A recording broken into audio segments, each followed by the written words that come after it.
દિવસ પહેલાનો પ્રસંગ 17 નવેમ્બર અને 1962 ના રોજ આવી એક સત્ય ઘટનાની વાતો. આ કોઈ પણ વાત મારી ઉપજાવેલી બનાવેલી નથી. અત્યારે બધાની પાસે ફોન છે, ગૂગલમાં સર્ચ કરવું હોય તો કરી લેજો. ચેતનસિંહ ભાટી કોણ હતો, સતપાલસિંહ યાદવ કોણ હતો, ઈસાકલા ધામ શું છે, કેટલી ઊંચાઈ પર આવેલ છે, બધું ઓથેન્ટિક વાત છે. કોઈ પણ બનાવેલી ને સાહિત્યની વાત નથી. અને આજથી 50-60 વર્ષ પહેલા બનેલી આ ઘટનાઓ છે. દેશને આઝાદ કરવામાં તો અનેક શહીદોએ અનેક બલિદાન આપ્યા છે, પણ દેશની રક્ષણ કરવા માટે પણ એટલા શહીદોએ બલિદાન આપ્યા. આપણને એમ લાગે છે કે ખાલી આતંકવાદીઓ અને પાકિસ્તાન, ચીન જ ખાલી દેશને નુકસાન કરે એવું નથી. સ્વામીજી 36 સંગઠનો છે કે જે ભારતને ગુલામ બનાવવા માટે મહેનત કરી રહ્યા છે. આ કોઈ સામાન્ય વાત નથી. પણ છતાં આપણા શહીદો એ રાત ને દિવસ એક કરી અને ત્યાં સરહદ ઉપર જાગે છે ને, ત્યારે આપણી આ મંદિરની અંદર નગારા અને ઝાલરો વાગે છે. આ મને નથી વાત. 17 નવેમ્બર 1962 ના રોજ એ અરુણાચલ પ્રદેશના નરાંગ સેક્ટર ઉપર આવી એક સત્ય ઘટના ઘટેલી. એ નરાંગ સેક્ટર ઉપર ખૂબ મોટી ટુકડી છે.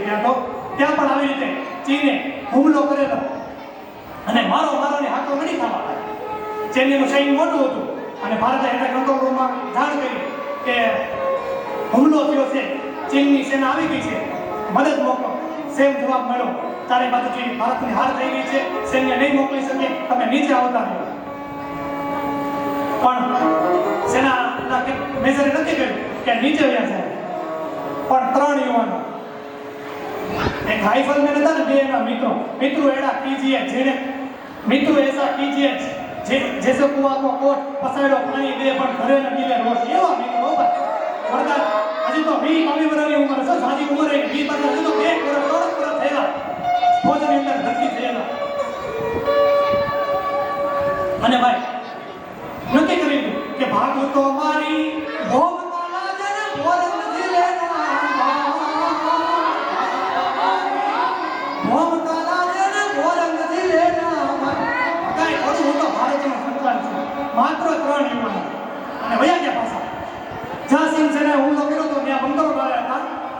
સેનાના યુવાનો દેશની રક્ષા કરવા માટે બંકરમાં છુપાતા. આગળ કેનાલમાં છુપાય એટલે ખાલી બંદૂકના મોઢા બહાર નહીં એવી કેનાલ ગળેલી. અને ત્યાં 3 યુવાનો પહોંચી ગયા.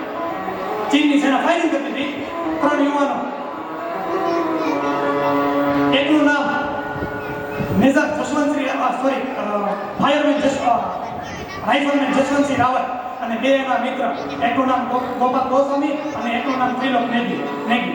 ત્રિલોક નેગી અને ગોપાલ ગોસ્વામી હજી તો ચડતા હતા. ચીનની સેના ભાળી ગઈ, ફાયરિંગ થયું અને બેનું મૃત્યુ થઈ ગયું. તમે વિચાર કરજો, એક દેશનો સૈનિક, એક વીર શું કરી શકે, શું પરાક્રમ કરી શકે, એની આ વાત છે. અને ભાઈ બે સૈનિકો મરાઈ ગયા, પણ આ તો નક્કી કર્યું ભાગો તમારી ભૂમિકા છે, ભાગી તો ન જવાય.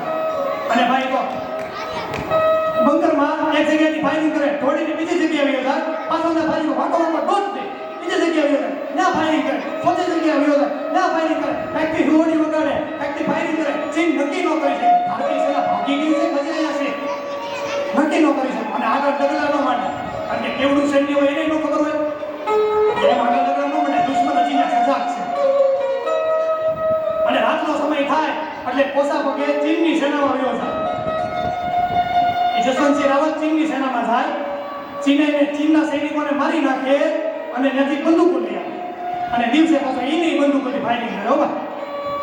એમાં બે બર્તન વીણવા જાતી છે, ત્યાંની લોકલ ટાઉન, અરુણાચલ પ્રદેશની લોકલ ટાઉનની ત્યાં શેલા અને નૂરા નામની બે દીકરીઓ, એણે જોયું કે ભારતીય સૈનિક એકલો યુદ્ધ કરે છે.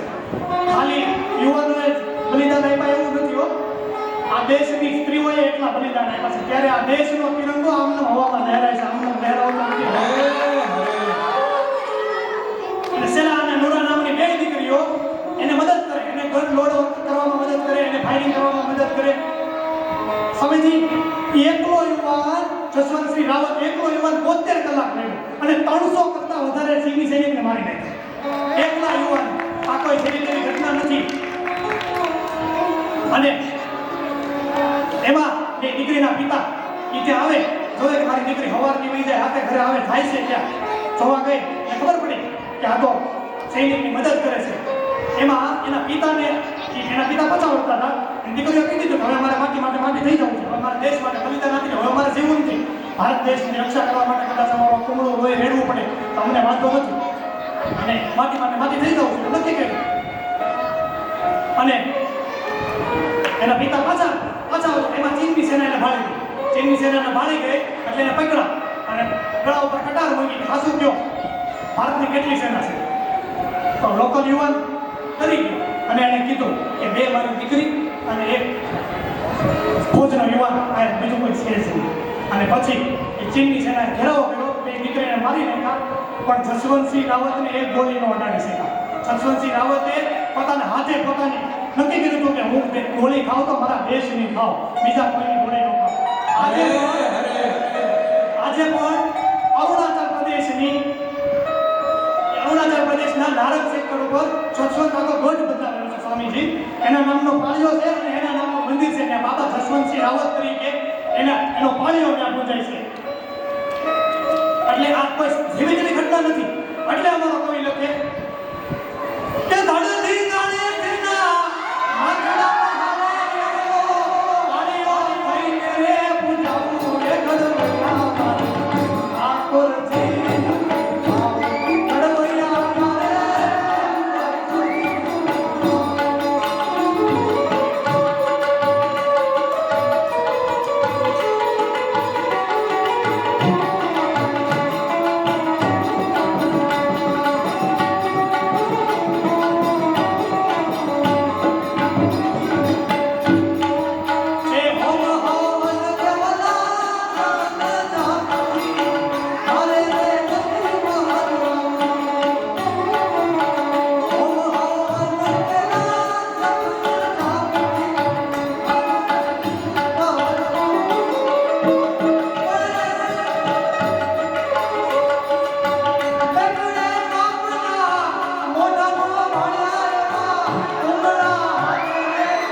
આજે પણ એ અરુણાચલ પ્રદેશની ગાડીઓ ઉપર જસવંતગઢ આવેલો છે.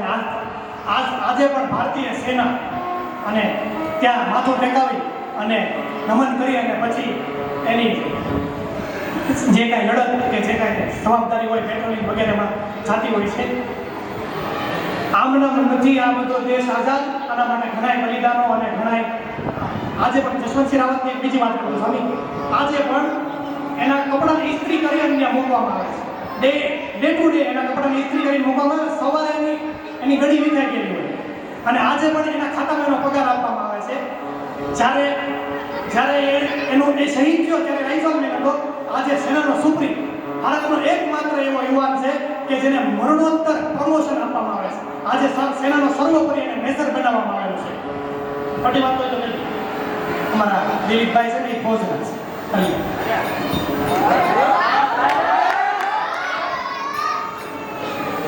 એટલે ઘણા બધા પોતાના ખૂન રહ્યા છે. જ્યારે આપણો આ દેશ સ્વતંત્ર છે, આઝાદ છે, ત્યારે એક નાનકડી એવી રચના કે રક્ત ટપકતી સોસો જોઈ ઈ સમરાગણ